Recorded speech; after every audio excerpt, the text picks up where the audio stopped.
देखो भैया,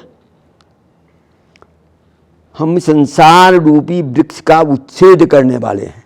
हमारी अपने बारे में पूछ रहे हो? अंग वृक्ष श्रीवा, संसार रूप वृक्ष को मैं समूल नष्ट करने वाला हूँ। तो कहोगे तो आपको तो बड़ी बदनामी होगी। नहीं, हमारी कृत पर्वत की नाई हमारे पीछे है, तो आपकी बुद्ध मारी गई? नहीं, हमारी बुद्ध अमृत से सिज्जित है। मैं क्या कहते हैं, गंगा का हृदय का रोग है और उसका जबरा दांत ठीक किया जा रहा है।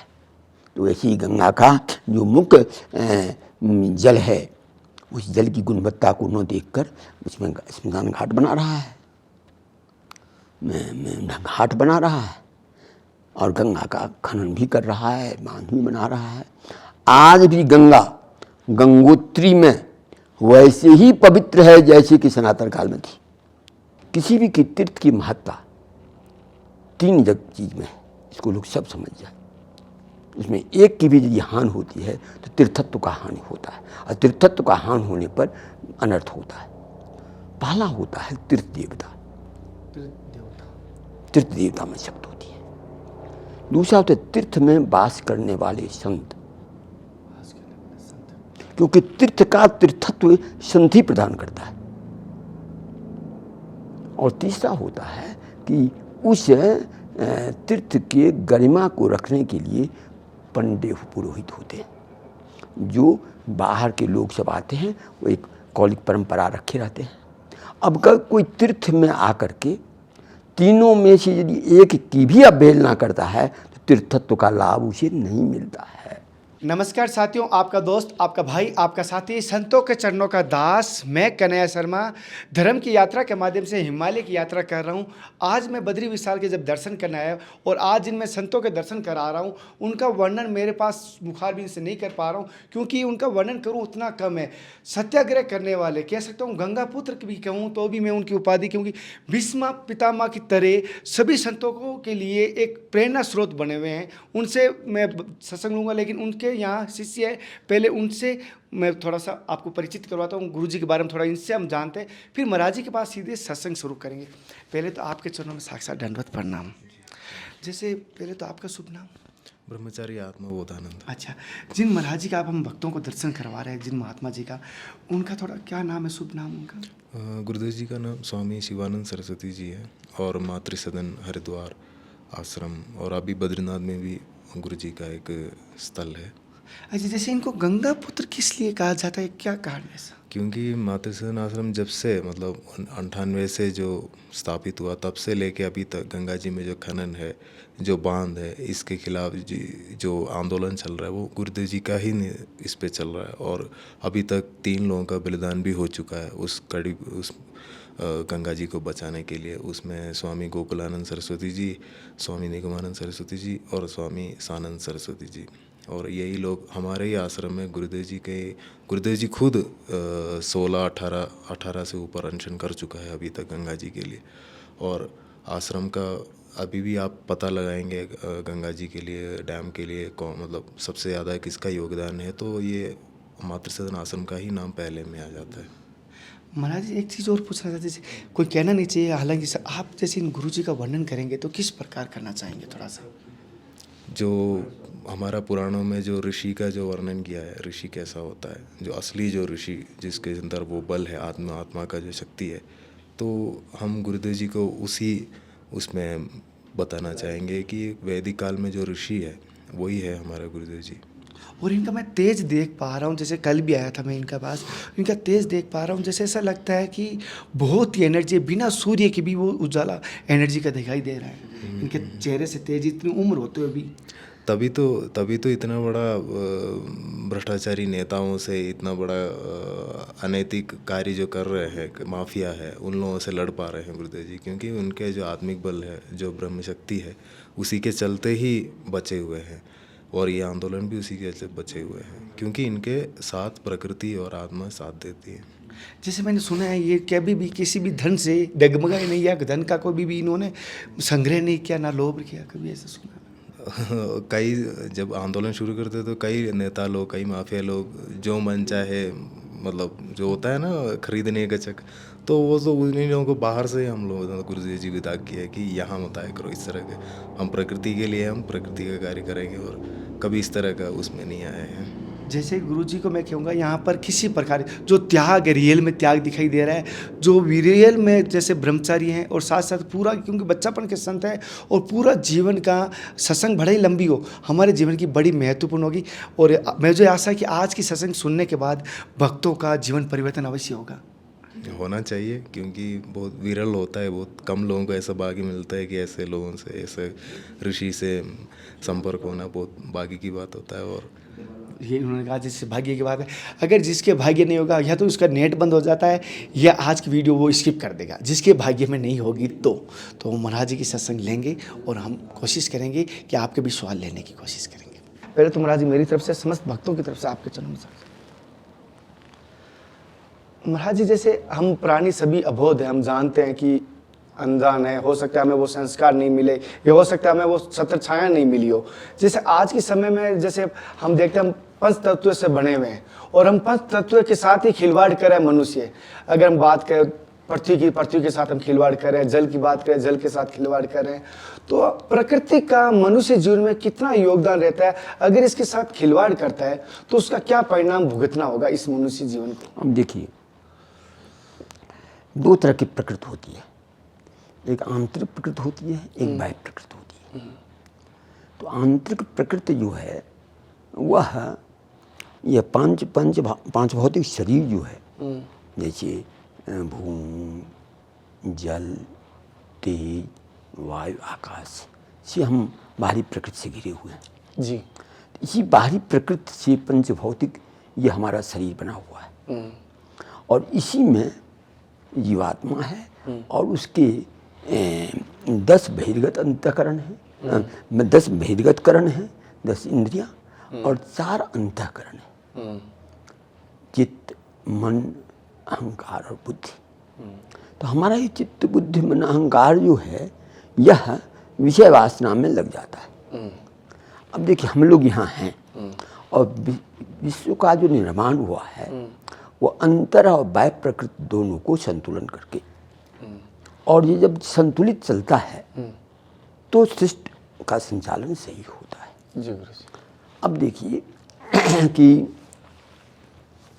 हम लोग रहते हैं, श्वास लेते हैं और जब श्वास लेते हैं तो जिस वायु को हम ग्रहण करते हैं वह वायु हमें प्लांट से मिलता है, पेड़ पौधे से मिलता है, वह हमारे लिए जीव नहीं सकते। और हमारा जो के द्वारा तक्त वायु है वह उस वनस्पति के लिए, उस पेड़ पौधा के लिए जीवन है। तो दोनों का संयमित बना हुआ है, पूर्वक है, एक दूसरे का पूरक है। अब उसमें यदि एक में हम डिस्टर्बेंस करेंगे दूसरा डिस्टर्बेंस होगा। अब उदाहरण के लिए देखिए एक चीज, ये नदी है, ग्लेशियर है जी। ग्लेशियर से जलता है और पानी चलता है, जी गुरु जी। पानी चल के समुद्र में जाता है जी। और समुद्र से फिर वह सूर्य अपनी रश्मि के द्वारा उसे अवशोषित करता है और वह रास्ते में जीव जंतु को संतृप्त करता हुआ, तृप्त करता हुआ वह उसी जगह पर पहुंचता है जहां से चला था। जी।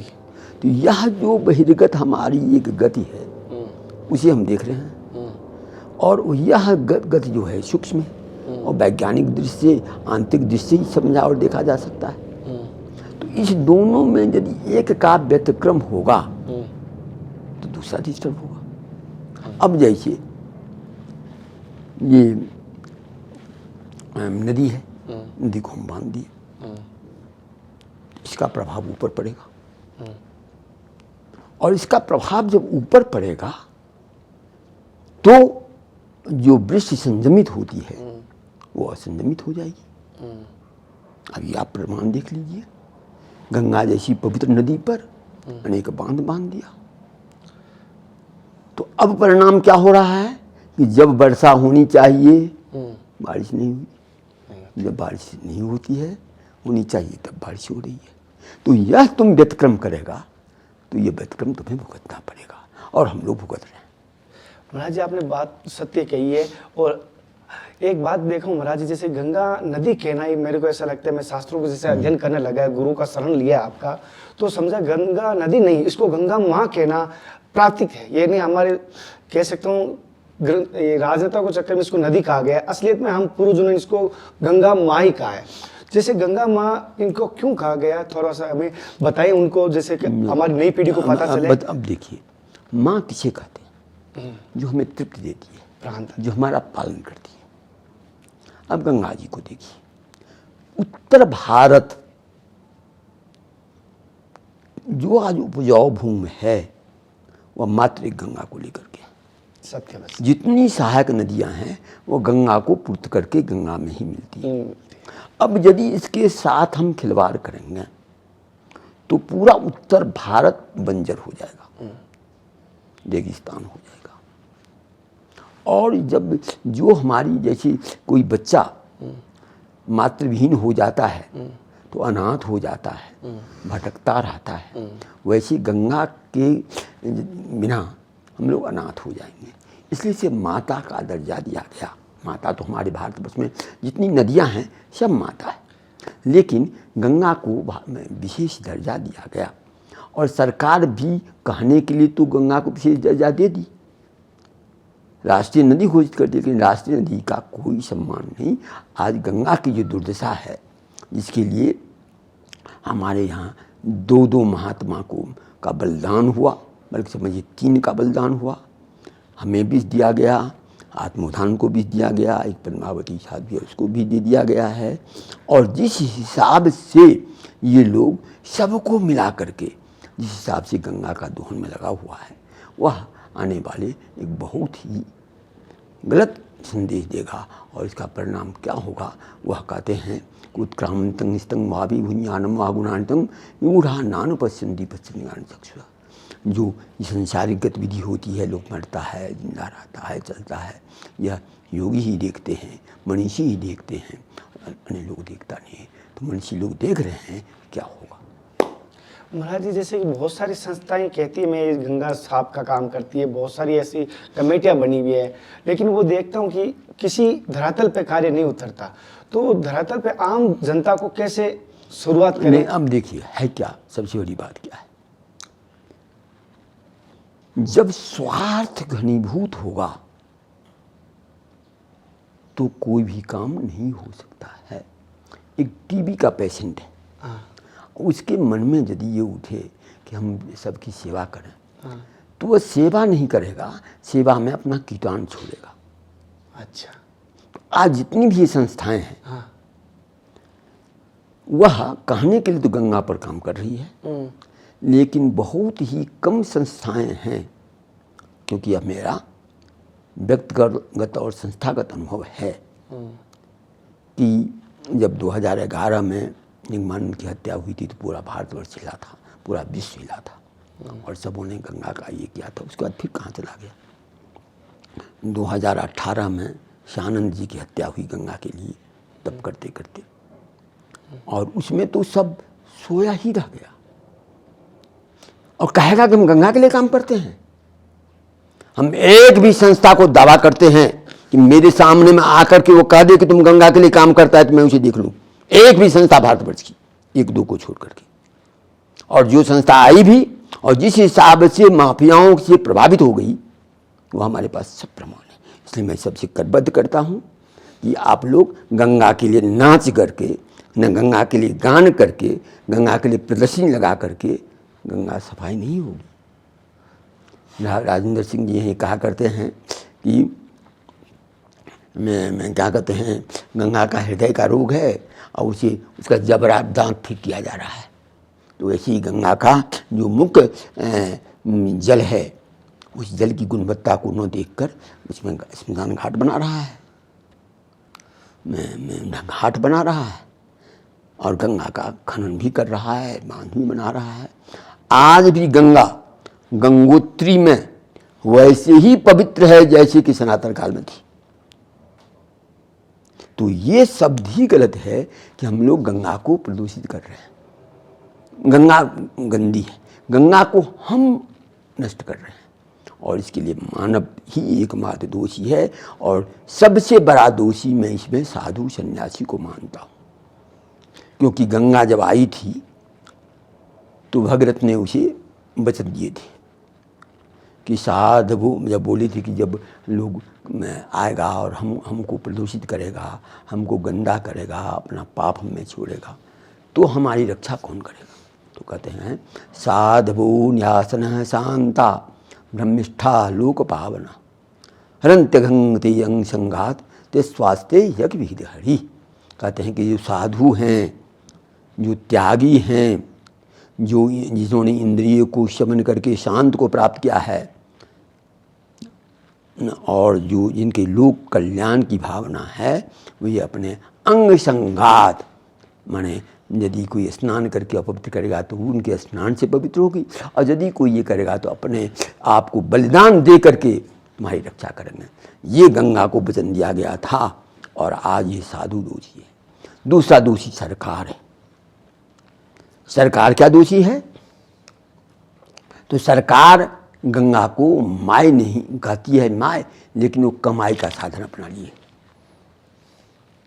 तो और तीसरा दोष जनसाधारण का भी है कि हरिद्वार में लाख लाख करोड़ करोड़ आदमी स्नान करते हैं, लेकिन उसी समय गंगा के लिए तप होता रहता है, गंगा के लिए जो बलिदान हुआ है उस पर किसी की दृष्टि नहीं है। इसलिए सबसे दोषी ये कथाकार सब हैं। मैं इन कथाकारों से कह देना चाहता हूँ, क्योंकि हमारी वाणी स्पष्ट हुआ करती है, आप कथा करें, त्याग वैराग्य को धारण करें। जब तक हमारे भीतर त्याग भावना पूरी दृढ़ नहीं होगा, जब तक हम अपनी आत्मा को ही पूरा ब्रह्मांड नहीं समझेंगे, तब तक लोक कल्याण की भावना उनमें जग नहीं सकती है। लोक कल्याण तो लोग इसलिए करता है कि हमारा जो संसारिक बंधन है वो हटे। ये लोग लोक कल्याण की भावना करके अपने सांसारिक बंधन को दृढ़ करते हैं, तो इससे क्या समाज का कल्याण नहीं हो रहा। महाराज जी, जैसे आपसे जानना चाहता था, जैसे आपने आप बताया था अभी गंगा के बारे में, एक छोटा सा बात जानना चाहता हूँ गंगा के प्रति की। जैसे संतों की जिम्मेदारी दी, मनुष्यों की जिम्मेदारी, लेकिन अगर एक व्यक्ति अपनी निज पर करे, भाई दूसरों को लेकर चलना तो बड़ा मुश्किल है, क्योंकि एक परिवार को लेकर नहीं चलता। घर के मुखिया के कहने से अपने परिवार नहीं चल पाते, उनके भरोसे तो वो फिर घर की शुरुआत ही नहीं होती। तो वो अगर स्वयं बंदा, अगर मैं कहूँ या मेरे जैसे कोई 10 ही भाई एक एक करके खड़ा होता है, तो उनकी किस प्रकार शुरुआत करें, आपके मार्गदर्शन करें, थोड़ा सा हमें नहीं को कहें। देखिए क्या है, ये चीज बृहदारण्यकोपनिषद में एक दृष्टांत आया है, इसमें बार बार कहता हूँ। राजा जनक का दरबार लगा हुआ था और याज्ञवल्क ऋषि के, तो राजा जनक ने याज्ञवल्क ऋषि से पूछते हैं, ऋषि पर लोग किस प्रकाश में देखता है? तो कहते हैं सूर्य के प्रकाश में। सूर्य अस्त हो जाए तो चंद्र के प्रकाश में, चंद्र अस्त हो जाए तो अग्नि के प्रकाश में, अग्नि बुझ जाए तो वाणी के प्रकाश में, और वाणी यदि शांत कर दी जाए तो कहते हैं आत्म प्रकाश में।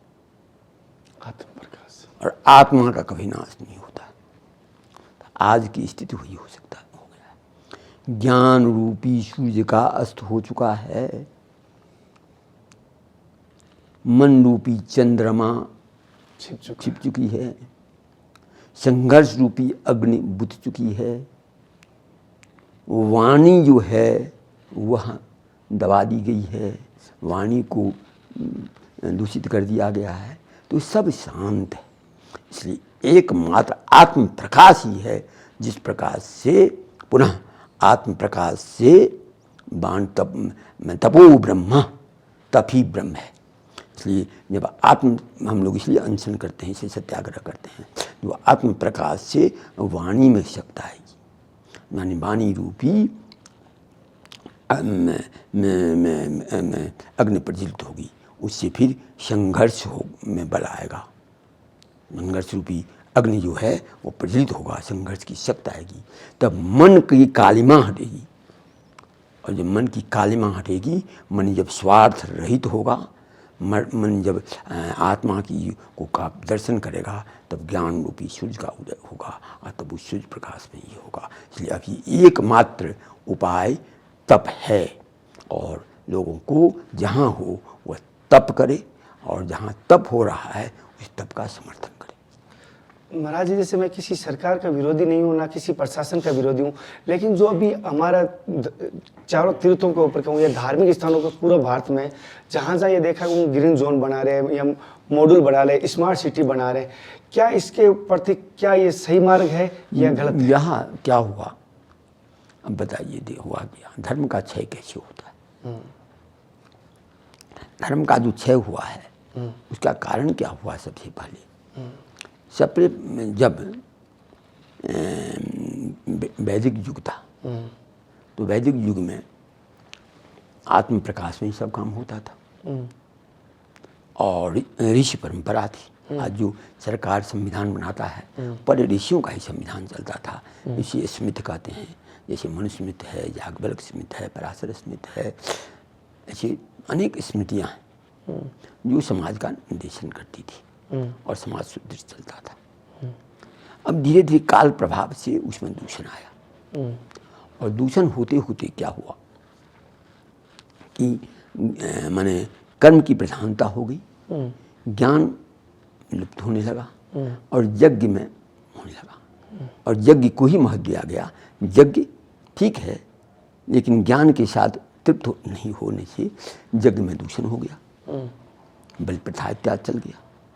तब बुद्धदेव आए, जैन आए, वो पूर्ण अहिंसक मार्ग अपना दिए, लेकिन आत्मा से पृथक होकर के करते गए। जैसे बुद्ध का क्षणिकवाद हो गया, शून्यवाद हो गया, ईश्वर की को मानते ही नहीं थे।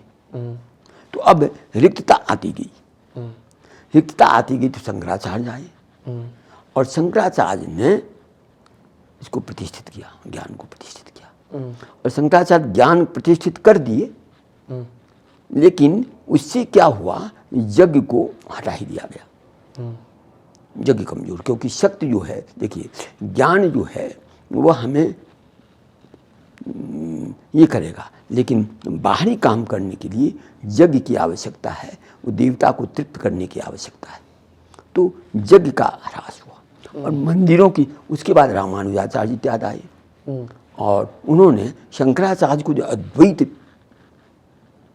मत था, जिसमें महात्मा ब्रह्म की थी, आत्मा ही ब्रह्म है, ब्रह्म सत्यम जगन मिथ्या इत्यादि की जो घोषणा थी, उसको हटा करके वो लोग ईश्वर की आराधना, जीव और ब्रह्म इत्यादि का ये करते हुए अपना विशिष्टाद्वैत, फिर द्वैताद्वैत, फिर द्वैत इत्यादि मत चलता गया, और इसे अनेक मंदिरों की स्थापना हो गई। अब मंदिर सब जो थे, उस मंदिर सब में राजा धन देना शुरू कर दिया। अब वहाँ पर एक ये हो गया, भोगवादी दृष्टि आ गई। जहाँ धन होगा वहाँ भोग आएगा, और जहाँ भोग होगा वहाँ धन की लालसा आएगी। ये प्रकृति का नियम है। इसलिए सृष्टि के नियंता ब्रह्मा ने जब सृष्टि की रचना की थी, तो एक तरफ सनकाद ऋषियों की जो पूर्ण ब्रह्मचर्यवान थे ये कि, और दूसरी तरफ प्रजापति की रक्षा की। उस प्रजापति का भी 3 भाग जो है संसार का, ब्रह्मचर्य, वानप्रस्थ और संन्यास, वो त्याग में ही था। ये केवल 1/4 भाग ही कर्म में प्रवृत्त था। तो यह जो ये था वो संतुलन था। अब उसमें क्या हो गया कि मंदिर में देवदासी प्रथा आ गई, और देवदासी प्रथा में दूषण हो गया, वहाँ धन जमा हो गया। अब जब मंदिर में दूषण आना शुरू हो गया, तब आसुरी शक्ति का स्वाभाविक है, जहाँ दूषण होगा धर्म नहीं रहेगा, अधर्म का साम्राज्य होगा, आसुर आकर के व्याप्त हो जाएगा। तो वहीं पर मुसलमानों का आक्रमण हुआ, यवनों का आक्रमण हुआ, और मंदिर की जो शक्तियाँ थी, क्योंकि मंदिर में जब कोई देव प्रतिष्ठित होते हैं तो उस देव में शक्ति होती है, और उसी शक्ति से सब संचालित होता है। तो पहले तो राजा और पुरोहित उस शक्ति को ढकने का चेष्टा किया, उसके बाद ये आसुरी शक्ति आकर के ढक दिया, और बहुत से मंदिर तोड़े गए। तो भी कुछ जो बचे, उस मंदिरों में भी बौद्ध इत्यादि सब आकर के मठ आए। और तब इत्यादि मंदिरों का जब स्थापना हुआ तो उसी में संघर्ष चलता रहा। आप देख ही रहे हैं, संघर्ष चलता है, संघर्ष चल रहा है। अभी भी मस्जिद का इत्यादि सा विवाद सब चल रहा है और मंदिर की सत्ता। अब क्या हो गया, अभी की जो सरकार है, मैं किसी की निंदा नहीं करता, हाँ, लेकिन असत्य को असत्य कहूँगा, अधर्म को अधर्म कहूँगा और अनैतिकता को अनैतिकता कहूँगा, इससे मैं कोई रोक नहीं सकता। और जितने अभी मंदिर के क्रियाकलाप हो गए हैं, ये लोग मंदिर को पत्थर समझनी है देवता को। देवता पत्थर नहीं होता है, पत्थर और देवता में अंतर होता है। यहाँ पर नारायण की मूर्ति तो सब जगह रहती है, एक यहाँ नारायण की मूर्ति की विशेषता क्या है, यहाँ साक्षात नारायण नर नारायण तप किए हुए, और तप का बस का कारण है ये शक्ति यहाँ भी विद्यमान है। अब ये लोग अधर्म का क्या रूप पकड़ लिया है, तो जितने पौराणिकता, इसको भू वैकुंठ कहा गया है। ये तुम जिसे कहते हो सुंदर, वो सुंदरता नहीं है, सुंदरता आंतरिक होता है। और यही कारण है कि यहाँ पर अभी भी रावल जी जो हैं वो ब्रह्मचर्यवान होकर के पूजा करते हैं। ब्रह्मचर्यवान ही व्यक्ति जो नियमित निष्ठा के साथ रहा है, वही नारायण का स्पर्श करता है। नारायण का सब स्पर्श भी नहीं कर सकता है, सब दूर से दर्शन करेगा, क्योंकि उनमें शक्ति। उसको नष्ट करने के लिए चारों बगल ये कर दिया है। किसी भी की तीर्थ की महत्ता 3 चीज में है, इसको लोग सब समझ जाए। उसमें एक की भी यदि हानि होती है तो तीर्थत्व का हानि होता है, और तीर्थत्व का हानि होने पर अनर्थ होता है। पहला होता है तीर्थ देवता, तीर्थ देवता में शब्द होती है। दूसरा होता है तीर्थ में वास करने वाले संत,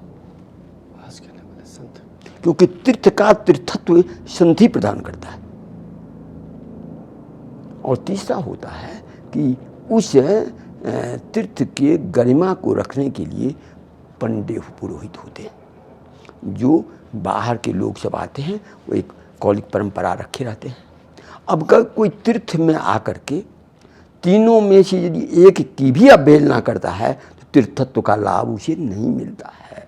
और यही कारण है कि तीर्थ स्थान करने के लिए कोई आया, जाते में एक्सीडेंट हो जाता है, मर जाता है। तीर्थ में नाना प्रकार को उपद्रव होता है। कोई लोग आता है हेलीकॉप्टर से आएगा, यहाँ के रहने वाले साधु संतों को दर्शन करने की मंदिर कमेटी व्यवस्था नहीं किए हुए है। हम यहाँ जाएंगे तो क्या लाइन में लग करके नारायण का दर्शन करेंगे? जो साधु यहाँ रह रहे हैं, अपना भजन पूजन करते हैं, नारायण का दर्शन करते हैं, लाइन में लगकर साधारण घर गृहस्थों के साथ लाइन में लग करके दर्शन करेंगे।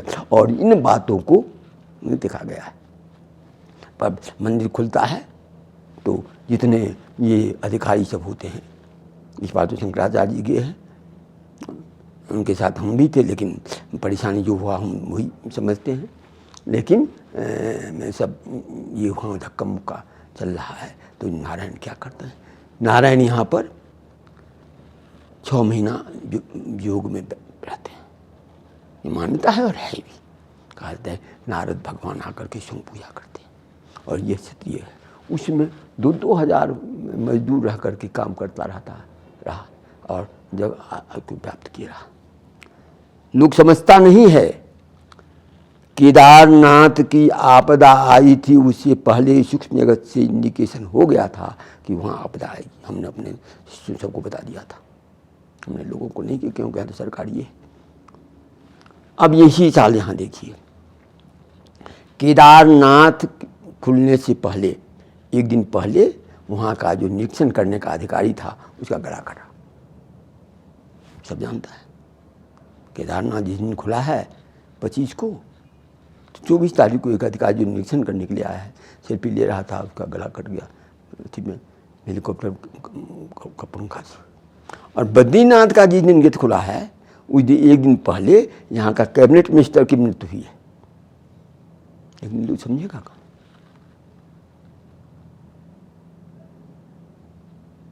जोशीमठ में आपदा आ गई, जोशीमठ के अंदर से टनल ले जा रहा है गंगा को, वो नहीं समझ रहा है। यहाँ बद्रीनाथ में ये समय इसका नहीं था, जब बर्फबारी होनी चाहिए बर्फबारी नहीं हुई, जो नहीं होना चाहिए उसमें हो रहा है। तो ये सब देख रहा है, लोग नहीं समझ रहा है, तो परिणाम भुगतेगा। और सबसे बड़ी बात क्या है, परिणाम देख करके भी नहीं समझ रहा है। ये कोरोना ने सबको साबित कर दिया कि एक छोटा सा वायरस देखो हम कितना उत्पात मचा सकते हैं, और उसके बाद भी लोगों को चेतना नहीं हुई। कोरोना के समय गंगा पूर्ण स्वस्थ हो गई थी, ये नहीं समझा कि कोरोना ने आकर के गंगा का स्वस्थ कर दिया। जो व्यवस्था था गंगा के सीपेज नहीं डालना, गंगा का बांध को तोड़ना, गंगा को ये करना, सब हो रहा है। इसलिए जब न्याय जो होता है 4 प्रकार का न्याय होता है। एक वैयक्तिक न्याय, जो व्यक्ति का अपना विवेक काम करता है। जैसे बहुत से व्यक्ति ऐसे होते हैं जो अपने विवेक से ही गलत काम नहीं करेंगे, तो वैयक्तिक न्याय हुआ। दूसरा सामाजिक न्याय होता है। सामाजिक, यदि व्यक्ति समाज में कुछ गड़बड़ी करता है तो समाज उसे रोकता है, जो कि अब समाज रहा नहीं, समाज नाम की कुछ। तीसरा शासकीय प्रशासकीय न्याय होता है, जो न्यायालय सब है। और आजकल न्यायालय की जो दुर्दशा है वो हम कह नहीं सकते। हम प्रत्यक्ष अनुभव कर रहे हैं। उत्तराखंड हाई कोर्ट के कुछ जज हैं जिनका माफिया से सीधा संबंध है। हम पत्र लिखते हैं, उनकी वाणी ऐसी निकलती रहती है जैसे लगता है कि आकाश से आए हैं। माइनिंग पर पाबंदी लगता है, उसमें इलीगल माइनिंग शब्द, अरे इलीगल पर पाबंदी है। ऐसे मूर्ख जज सब है, मैं ऐसे जज को मूर्ख कहूँगा। बाद में दूसरी बार स्वीकार करते हैं हाँ ऐसा नहीं होता है। और ऐसे ऐसे जज के बारे में लिखा जा रहा है कि इनका माफिया सीधा संपर्क है, तो ऐसा न्याय करते हैं। न्यायाधीश हो गया। सुप्रीम कोर्ट की भी रिपोर्ट अभी तो ठीक है, अभी भी बहुत जगह जो न्याय चल रहा है, प्रत्यक्ष देख रहा है कि अन्याय हो रहा है, उसे न्याय की संज्ञा दी जा रही है। तो जब ये समझते न्याय बाधित हो जाता है तब प्राकृतिक न्याय होता है। और ही प्राकृतिक न्याय आपदाएं हैं, भूकंप है, क्या कहते हैं, बाढ़ है, कोरोना वायरस है, नाना प्रकार की जो ये उपद्रव हैं, असामयिक मृत्यु है, ये जितनी भी चीज़ें हैं वह चूँकि इन 3 न्याय का, वैयक्तिक न्याय, सामाजिक न्याय और शासकीय प्रशासकीय न्याय के अभाव में प्रकृति अपने हाथ में न्याय लेती है और प्रकृति न्याय कर रही है। मैं आज से नहीं, बहुत दिनों से कह रहा हूँ, और ये होगा जब तक इसको जीतेगा नहीं तो। जैसे कि साथियों गुरुजी ने बड़ी बात कही, हमें सबको संभलना होगा और इसका अगर प्रकृति के साथ जो खिलवाड़ करेंगे हमें भुगतना ही होगा। महाराज जैसे मैं अभी धार्मिक स्थानों पर संतों की दर्शन करने के लिए धर्म की यात्रा की है, जहाँ पर भी संत है भारतवर्ष में, संतों के दर्शन करने के लिए जाता भी हूँ और निमित्त मात्र हूँ। सेवा करने वाले ठाकुर जी हैं, होती है उतनी करता भी हूँ राशि। लेकिन मैंने देखा हूँ कि संत जो जंगल में रहते हैं, गस्ती तो घरों में रहेंगे, संत जो जंगल में रहते हैं उनको वहीं लोग परेशान करते हैं, प्रशासन भी, और मैं देखा हूँ सरकार भी, और वहाँ तक कि राशन की व्यवस्था नहीं होती। इसलिए वो देख रहा हूँ जंगलों में संत बहुत कम हो गए। कह रहे हमें जंगल में होते तो वहाँ पर भी आपत्ति करते। यार क्या कहा जाए, लगता है अब यही हिमालय की बात करें, बद्रीनाथ की बात कर रहा हूँ कि 2-3 साल 3 साल पहले की बात है। गांव का ये प्रधान, जिसको कोई हैसियत नहीं, जिसको कोई अधिकार नहीं, सबको नोटिस दे दिया कि 7 दिन के अंदर गुफा खाली कर दो। हमने इसके लिए लड़ाई की कि बद्रीनाथ साधुओं का है कि तुम्हारा है, तुम लोग गलत आके बसे हो। तो इस ढंग से या चाहे सरकारें हो, एक बात हमेशा ध्यान रखें, मैं पहले भी कहा कि तीर्थ स्थल में 3 की यदि अवमानना होगी, अकेले देवता को संतुष्ट नहीं किया जा सकता है यदि तीर्थ में रहने वाले साधुओं को संतुष्ट नहीं किया गया, बात करने वाले, और तीर्थ के पंडित पुरोहित को संतुष्ट नहीं किया गया, तो तीर्थत्व कभी नहीं लाभप्रद होगा और नहीं हो रहा है।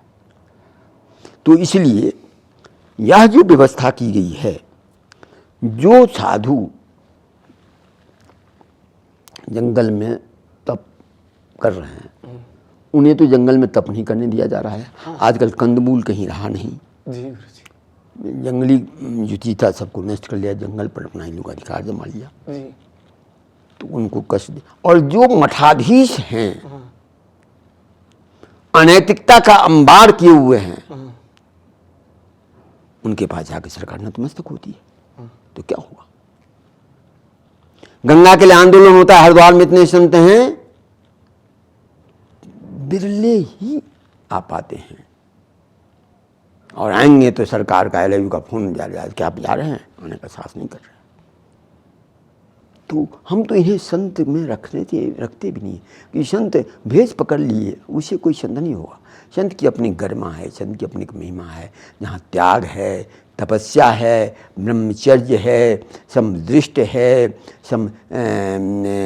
क्या कहते हैं, ईश्वर में समर्पण है, समस्त ब्रह्मांड को अपनी आत्मा समझने का सामर्थ्य है, संत वही हो सकते हैं। संत भेष से कोई संत नहीं हो जाता है।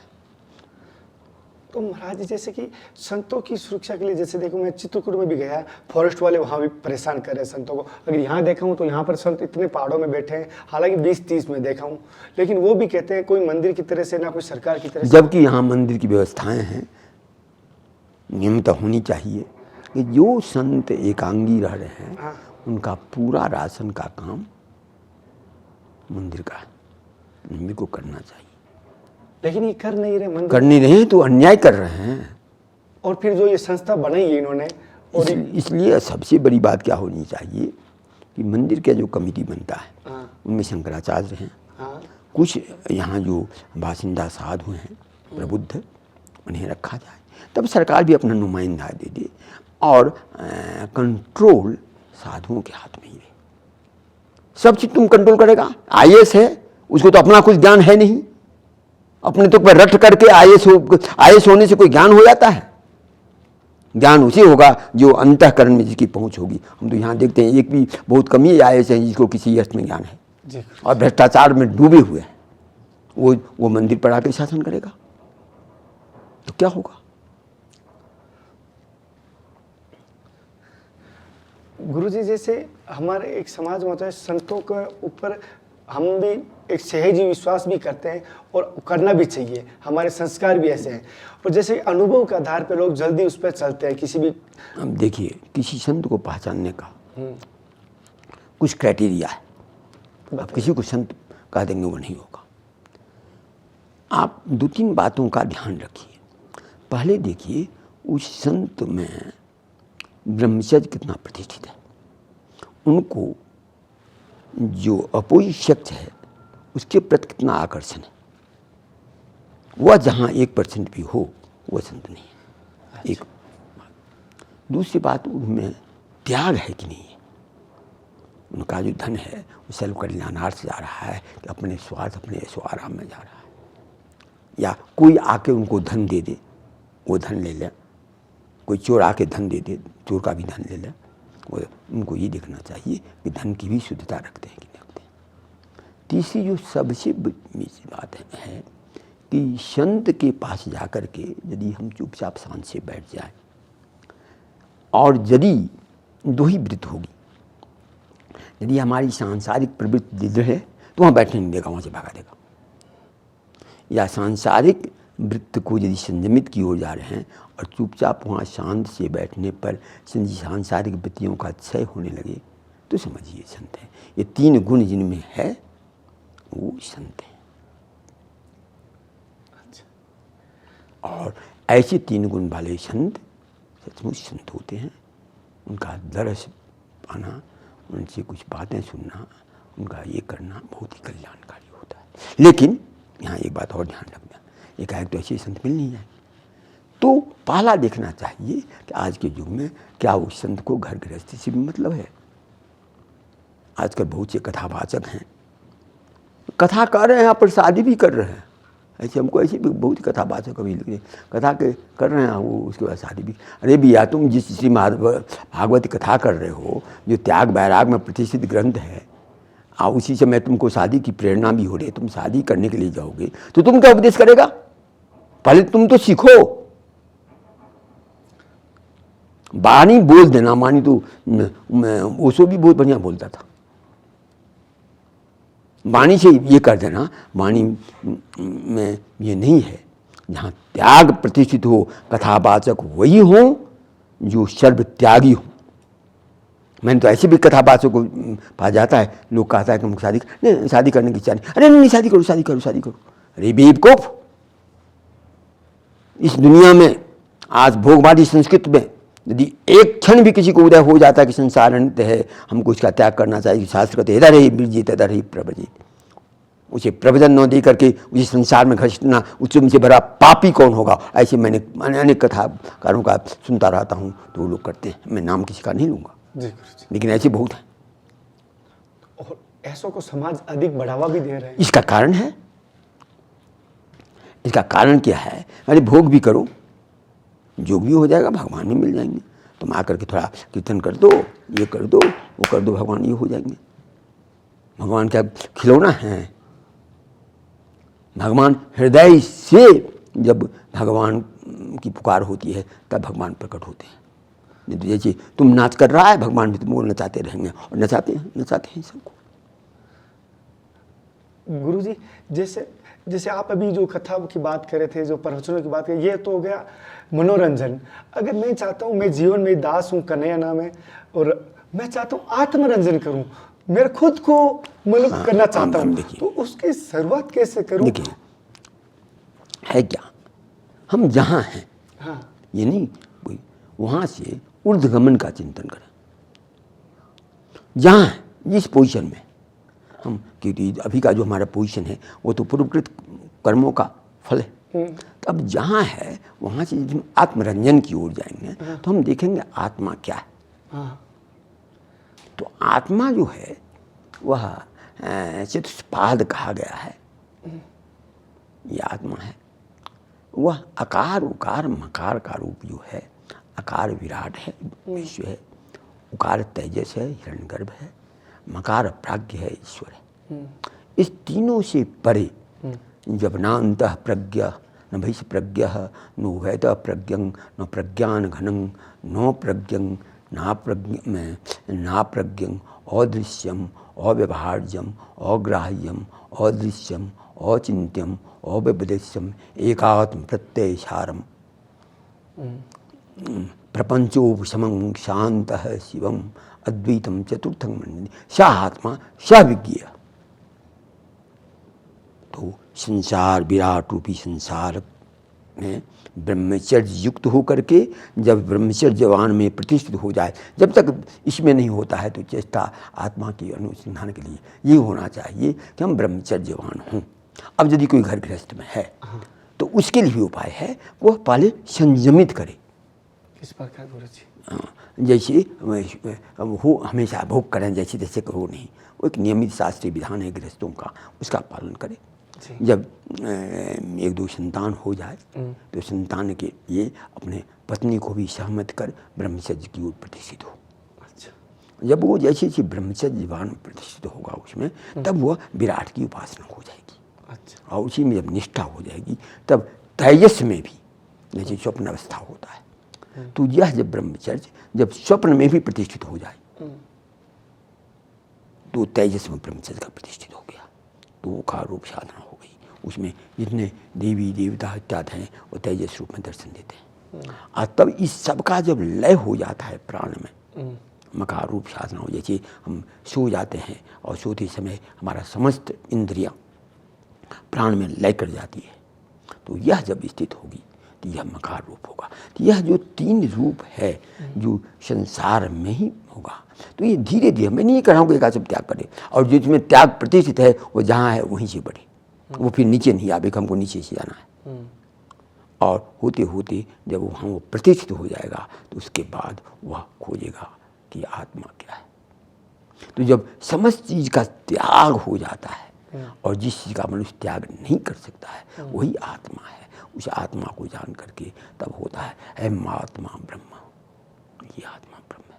तो तब वह आत्मराम होता है, आप्तकाम होता है, निष्काम होता है, अकाम होता है, सत्संकल्प होता है। तो इस आत्मा में मनुष्य प्रतिष्ठित, लेकिन वह एकाएक नहीं है। शनै शनै उपरयमेताम, शनै शनै उपरामता को प्राप्त करते हैं।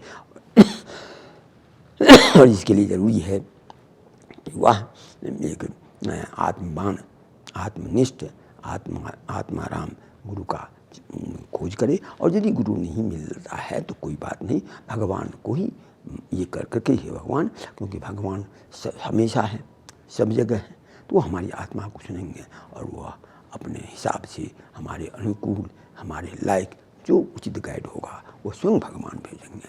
लेकिन हम करते चले।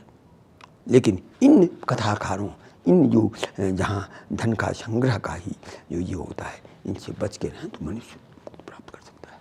जैसे कि गुरुजी ने कहा है, कथाकारों को विशेष तौर पे मैं किसी का उल्लंघन नहीं कर रहा हूँ, लेकिन जितना हो सके कथा ब्रह्मचारी जी संतों से अगर मुकाबले से व्यासपीठ से आए तो उसको सह परिवार के साथ देखनी और सुननी भी चाहिए, उसके ऊपर चलना भी चाहिए।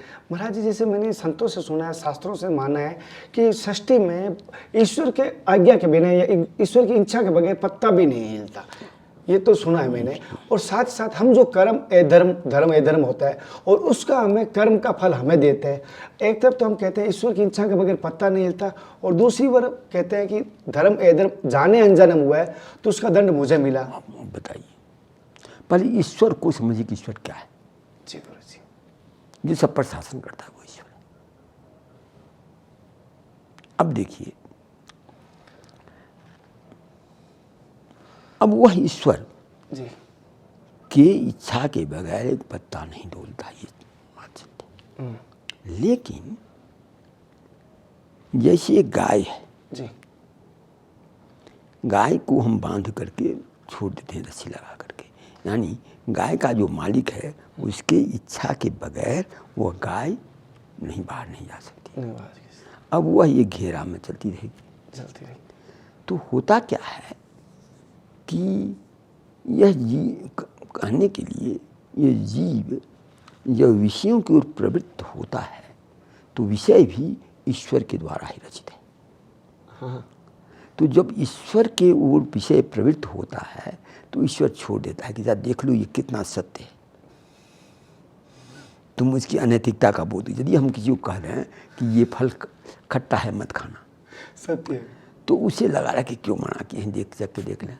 तब जब वो चखने जाता है ईश्वर कहते हैं जाके चख लो, और जब चख के देखता है तो देखता है करे तो ऐसा है।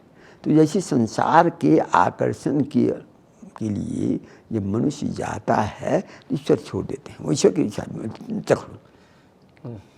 अब चखेगा तो परिणाम भुगतेगा। जैसे एक कहानी हम लोग बचपन में पढ़ते थे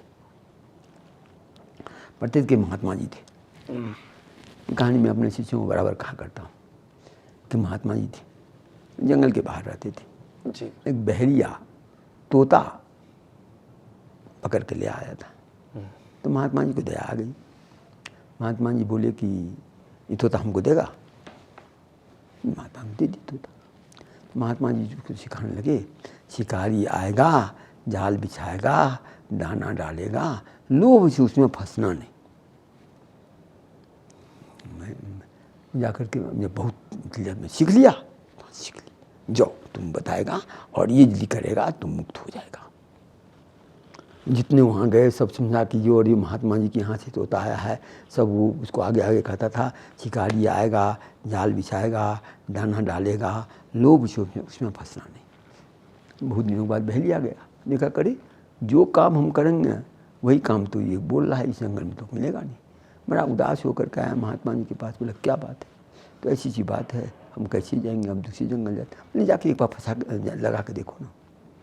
तो लगा के देखा तो जो तोता आगे आगे कहता था शिकारी आएगा, जाल बिछाएगा, दाना डालेगा, लोग जो फंसने, वही सबसे पहले आया, पूरा झुंडा गया, फंस गया। तो महात्मा जी के पास आया तो महात्मा जी कहा, बड़ा प्रसन्न हुआ महात्मा जी। महात्मा जी तोता को बोले पहचान गए, बोले तुमको मंत्र दिए भूल गया? अरे तुमको अभी भी याद है। तो कहने का मतलब है कि भगवान से इसकी रचना किए हैं और सब कुछ रचना उन्हीं की है।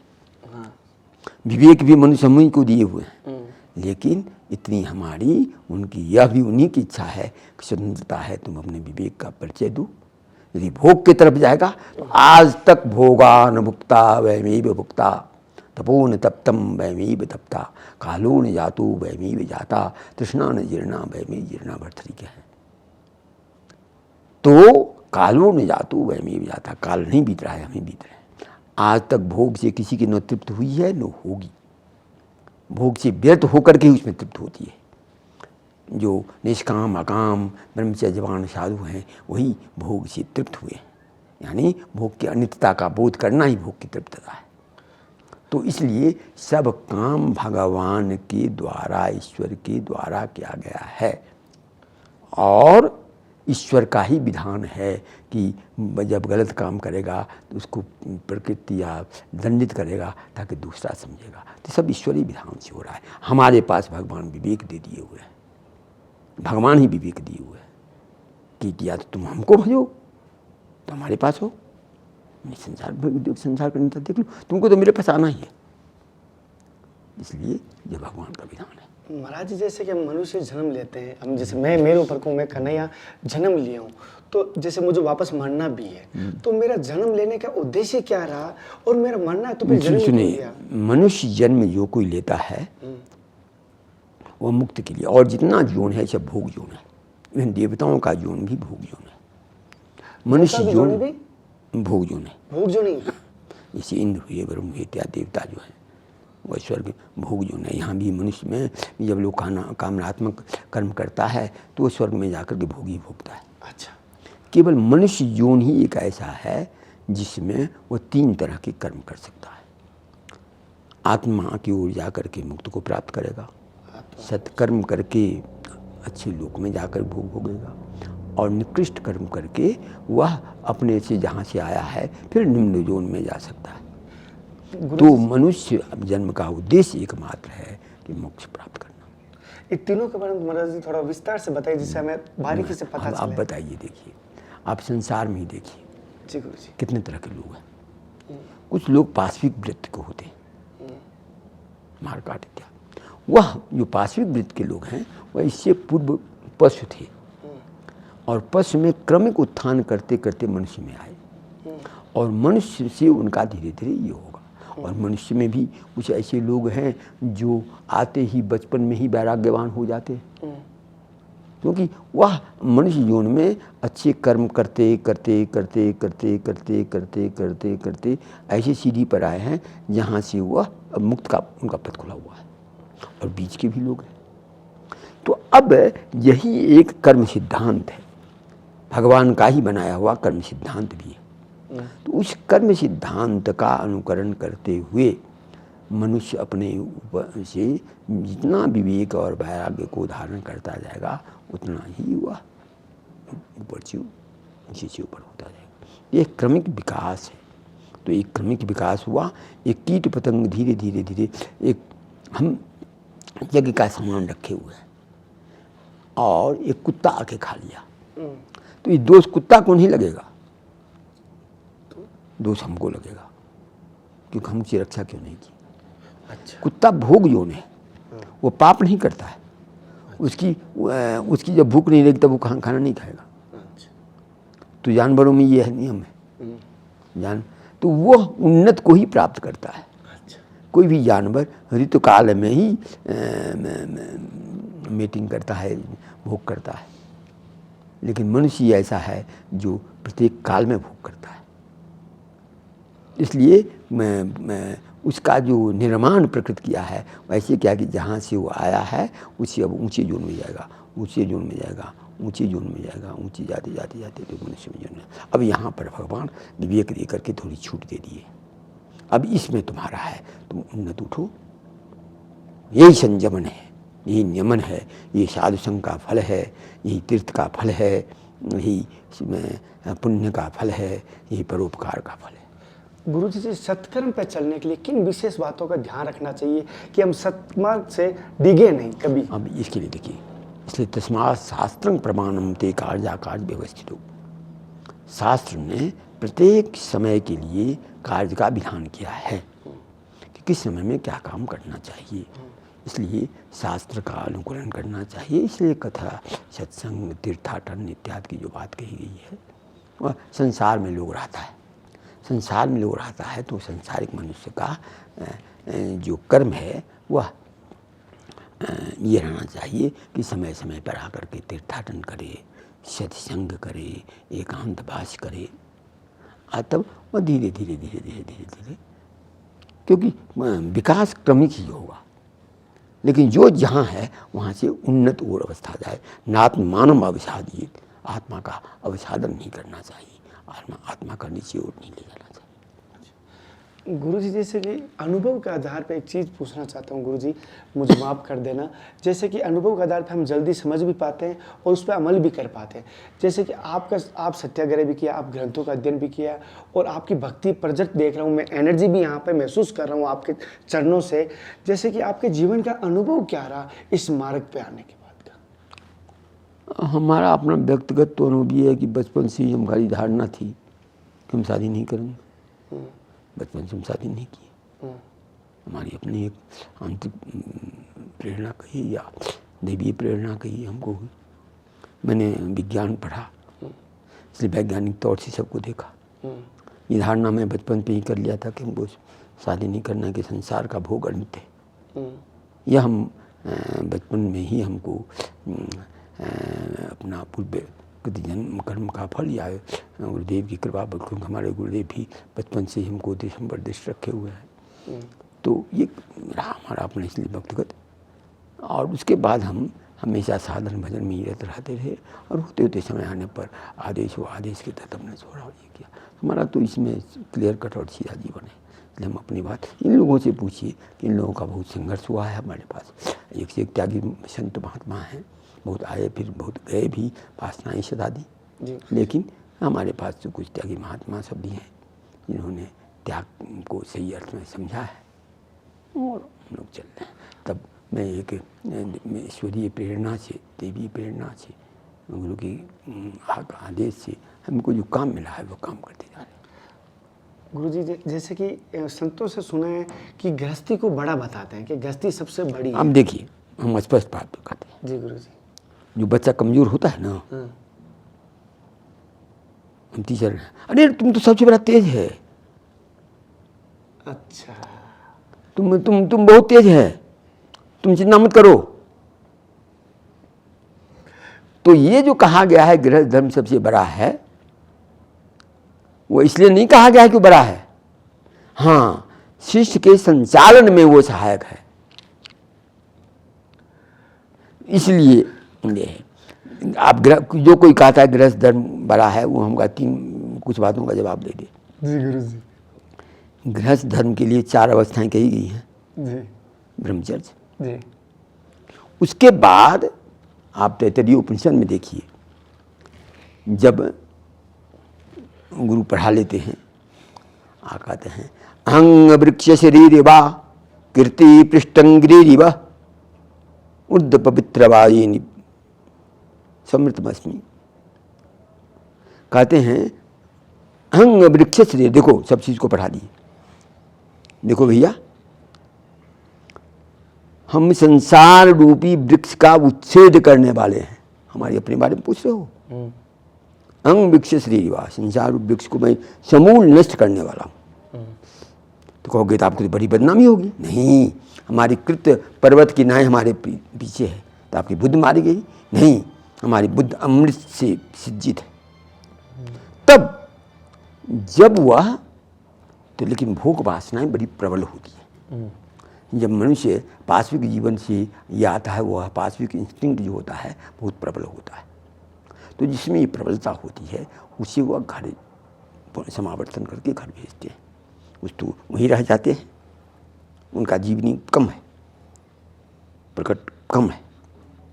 लेकिन जो संसार में जाते हैं उनके लिए विधान किए हुए हैं। अब जैसे 4 अवस्थाएं हैं, ब्रह्मचर्य अवस्था, उसके बाद गृहस्थ आश्रम में जाते हैं। गृहस्थ आश्रम में कहते हैं सत्कर्म से प्रसन्न अर्जन करो, उचित दान दो, श्रद्धयादीयम और श्रद्धयादीयम ह्यादीयम भियादीयम संविदादीयम। कहते हैं कि दान कर, तो धन की शुद्ध धन से उपाय जो कर्म से धन उपार्जित करेंगे वो भी दूषित होगा, उसको भी दान से ये करो। आज तब जब गृहस्थ जीवन का ये हो जाए तो वानप्रस्थ ले लो। वानप्रस्थ जब एक बार गृहस्थ में लोग चला जाता है तो वानप्रस्थ में बहुत कठोर नियम है। शास्त्र देती है। उसमें जब नस नस में भोग के द्वारा भोग की जो तृष्णाएँ हैं वह नस नस में जब व्याप्त हो जाती हैं तो उसका वो वानप्रस्थ में क्षरण होता है। आज तब जब अंदर से सांसारिक वासना का पूरा ये होता है तब वो संन्यास्त हो जाते हैं। तो गृहस्थ धर्म का 3 भाग तो जंगल में कहा गया है, एक ही भाग रहने के लिए कहा गया है। उस एक भाग में भी उसे यह न हो जाएगा अब तो हम डूब गए, अब तो मेरा कोई उपाय नहीं है। इसलिए शास्त्र कहते हैं नहीं बच्चा, तुम सबसे बड़ा है। जैसे कि मैंने ऐसा नहीं सोचा कि कुछ महाराज जी, एक छोटी सी, जैसे मैं एक सत्संग सुनता हूँ, जैसे प्रसंग सुनता हूँ भगवान के, तो मेरे थोड़ा भावुक या पता नहीं चलता, अपने आप से हृदय गर्वित होने लग जाते हैं और शून्य की तरह, मोम की तरह होने लग जाते हैं। ठीक है, बढ़िया बात है, वो अवस्था है। अब ये भी अवस्था है। देखिए अब क्या है, आत्मा की प्राप्ति कैसे होती है। एक तो ये मार्ग है कि सीधा जो वैराग्यवान है वह सीधा आत्मचिंतन करते करते हो जाते हैं। दूसरा एक है कि किसी अपने इष्ट देव में जब मनुष्य पूर्ण समर्पण कर देता है, अच्छे बुरे समस्त कर्मों का जब अपने इष्ट में समर्पण कर देता है, तो जो काम वो करेगा अपने इष्ट के लिए ही करेगा, अपने भगवान के लिए करेगा, अपने प्रियतम के लिए करेगा, अपने सखा के लिए, जिस रूप में जो पूजता है उसमें करेगा। तो होते होते क्या होता है, वह जो अपना है वह भगवत तत्व में लय हो जाता है। और जब वो भगवत तत्व में लय कर जाता है तब वहाँ से भगवान की प्रेरणा होती है। और आप देखिए गीता में कहते हैं तद्विद्धि प्रणपातेनो परिप्रश्ने निशीविया उपदेश्यन्ते ज्ञानम ज्ञाननस् तत्वदर्शिना। भगवान अर्जुन को कहते हैं देखो तुम जो हम कह दिए हैं ये सब गीता ज्ञान सर्वश्रेष्ठ ज्ञान कहा जाता है, ये इस ज्ञान से कुछ नहीं होगा। तुम जब हमें पूरा समर्पण कर लेगा, सर्वधर्मान परित्यज्य मामेकं शरणं व्रज अहं त्वा सर्वपापेभ्यो मोक्षयिष्यामि। जब समस्त कर्म भगवान में समर्पित हो जाता है तो लोगों का जो पाप है या पुण्य है, भगवान कहते हैं अहं त्वा सर्वपापेभ्यो, समस्त पाप से मैं तुम्हें मुक्त कर दूंगा। और जब उसका समस्त पापों से मुक्त हो जाएगा तब कहते हैं तत्विद्धि, उसको जानो से पहले कह दिया, उस तत्व को जानो, प्रणपातेनो, पूरा समर्पण करके, परिप्रश्नेन, उचित ढंग से प्रश्न करके और सेवा के द्वारा सेविया, उपदेश्यन्ते ज्ञानम, वह तुमको ज्ञान का उपदेश करेंगे। ऐसे जो ज्ञान है ना, जो तत्वदर्शी ज्ञानी है वह तुमको उपदेश करेंगे। तो ऐसे भक्तों को जब वह पूर्ण रूप से समर्पण कर देता है अपने ईश्वर में, और ताकि वह के समस्त पाप वहाँ पर घुल जाते हैं, समस्त कर्म उसमें ईश्वर रूपी प्राण में लय हो जाते हैं, तब वह किसी योगी के पास जाएगा, किसी संत के पास जाएगा, किसी तत्वदर्शी के पास जाएगा। वह तत्वदर्शी जब उसे ज्ञान देगा तब वह ज्ञानवान होगा। अन्यथा वह जाएगा उस देव के लोक में जाएगा। आज प्रत्येक देव का लोगों का अपना अपना समय है, उस समय तक रहेगा, पुनः आगा पुनरावर्तन होता है। ये नियम है महाराज जी। जैसे कि आज की सत्संग जैसे अभी पूरे भारतवर्ष में देख रहे हैं, इंडिया से बाहर भी देख रहे हैं, और अभी स्कूलों की छुट्टियां हो चुकी है, तो बच्चों के साथ सह परिवार के साथ बैठ के सभी देख रहे हैं मेरे गार्जियन, तो उनको आप क्या कहना चाहेंगे? अध्यात्म की तरफ भी बढ़े और संसार में धन की थोड़ी आवश्यकता होती है तो उनको व्यापार की तरफ भी रहे, तो दोनों पहिए मैं देखूँगा। मैं जो घर गृहस्थी चलाने वाले हैं उनसे मैं कुछ निवेदन करना चाहता हूँ। पहला निवेदन ये है कि वह सत्य से धन अर्जन करें।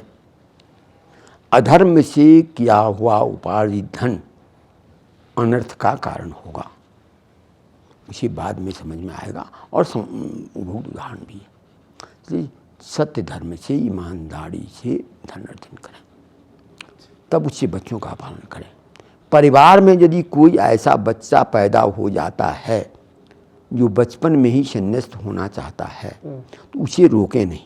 अच्छा, ये पहला नियम है। रामायण में तुलसीदास जी बोले हैं कि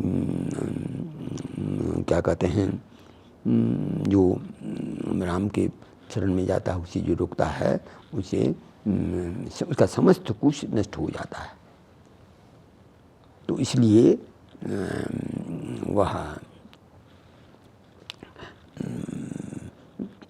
यदि ऐसा कोई लड़का रहे जिसकी की वृत्ति ऐसी हो तो उसको सन्मार्ग से ऐसे किसी को सुपुर्द कर देना चाहिए। प्रथम काम ये करें। उसे रोकने पर बहुत बड़ा आरंभ का कारण होता है। मैंने बहुत परिवार में ऐसा देखा है।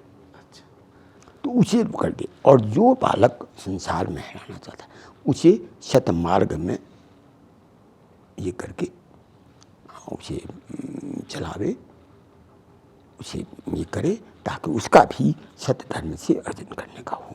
क्योंकि लोग कहता है गृहस्थ धर्म बड़ा है, तो इसलिए भी बड़ा है कि कोई सन्यासी तो कंदरा में जन्म लेगा, सन्यासी तो किसी के घर नहीं जन्म लेगा। तो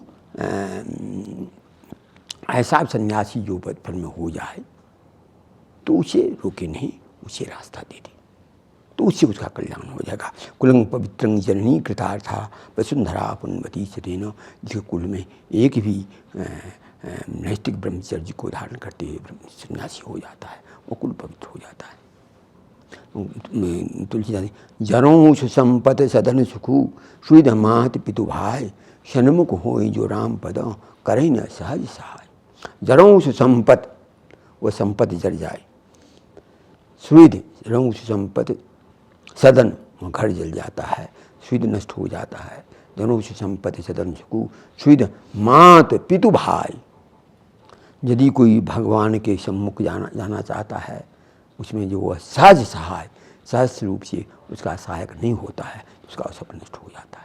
इसलिए गृहस्थ के लिए 3 बात का ध्यान रखना चाहिए। सत्कर्म के द्वारा धनोपार्जन करे, बच्चे में सद्ज्ञान की ओर प्रेरणा दे, बच्चे में यदि किसी कोई ऐसा संस्कारवान व्यक्त हो, बच्चा जन्म ले तो उसे बचपन से ही रास्ता उसका प्रशस्त करे। और जो बच्चा संसार में रहना चाहता है उसको भी सद्वृत्ति का रास्ता दिखावे, तो उसके लिए रास्ता फिर सरल है। महाराज जी, आज मुझसे कोई गलती हुई सत्संग में आप बहुत हूँ, मुझे थोड़ा सा तुच्छ प्राणी समझ के माफ़ कर दें। कोई गलती सवाल से नहीं, मैं तो कोई गलती नहीं, आपका प्रश्न था। हमको कहना चाहिए कि हमारी वाणी थोड़ी कठोर है और हमारी कठोर वाणी, क्योंकि सत्य हमेशा कठोर होता है। मुझे अच्छा लगता है, औषधि का काम करता है। आपकी जो सत्य कड़वा भले ही नीम की तरह, लेकिन हमारे जीवन में नीम ही तो लाभ करता है, ये लाभ करता है। महाराज जी, जैसे अभी आपने बताया सत्कर्म से जो धन प्राप्त, जैसे बहुत सारों में कहता है कि मैंने धन प्राप्त के लिए समझ लो 1000 चाहे 1 लाख रुपए, अब वो सत्कर्म से नहीं किया हुआ है, अब उसको क्या करना चाहिए? वो जहाँ जाएगा अनर्थ करेगा, वो पैसा जहाँ जाएगा अनित करेगा, अनर्थ करेगा। इसमें कोई संदेह की बात नहीं। तो हम किसी को मर्डर कर दें और कहेंगे अरे हमने गलती कर ली, पश्चाताप करने से कोई है, उसके उपाय हैं, प्रायश्चित है, नाना प्रकार का चीज़ है, इसमें कोई संदेह की बात नहीं है। लेकिन हम तो शुरू में काम कर लिया तो उसका उपाय है, चाहे नाना प्रकार का उपाय करती है, देती है, लेकिन लोगों को संसार को ये करने के लिए धन का उपाय सतमार्ग से ही होना चाहिए। जैसे महाराज जी ने कहा है। और आज की सत्संग आपको किस प्रकार लगी मुझे जरूर बताएं। जो भी भाई कभी भी संतों की सेवा करें, सदमार्ग से करें और गलत मार्ग की सेवा कभी ना करें, मैं ये कहूँगा। क्योंकि संतों के साथ जो अन्न जाता है, जो भोजन जाता है, उसकी भजन में बाधा बन जाता है। अगर अच्छे जाएगा, ब्राह्मण कुछ अपनी मेहनत का जाएगा, तो सत्कर्म में आपका भी हित होगा, उनके भजन में भी सहयोग होगा। तो आज की सत्संग आपको कैसी लगी? आध्यात्मिक के साथ साथ प्राकृतिक जो अपने होते हैं, जैसे सृष्टि के देख के, गंगा माँ के लेके मैंने महाराज जी के बारे में बताया। महाराज जी, कभी इसी सत्संग के अभिलाषा मैं आपके पास वापस आ सकता हूँ? हाँ, आइए, कोई बात नहीं, हम तो इसीलिए हैं। और साथियों, महाराज जी से कोई अगर आपका सवाल करना चाहते हो, महाराज जी की मुझे आज्ञा मिली है, आप कोई भी अगर महाराज जी से सवाल करना चाहते हो मुझे कमेंट करके जरूर देना। महाराज जी के पास जब भी मैं नेक्स्ट टाइम आऊँगा आपके सवाल मैं जरूर लूँगा, विश्वास के साथ कहता हूँ। तो अपने सवाल जरूर लगे। अगली सत्संग साथ फिर मिलते हैं, तब जय हिंद, वंदे मातरम, हर हर महादेव, हर हर कृष्ण, हे नाथ, हे मेरे नाथ। मैं आपको बोलूँ नहीं, जय गुरुदेव, जय गंगा मैया की, जय बद्री विशाल की, जय संत भगवान की।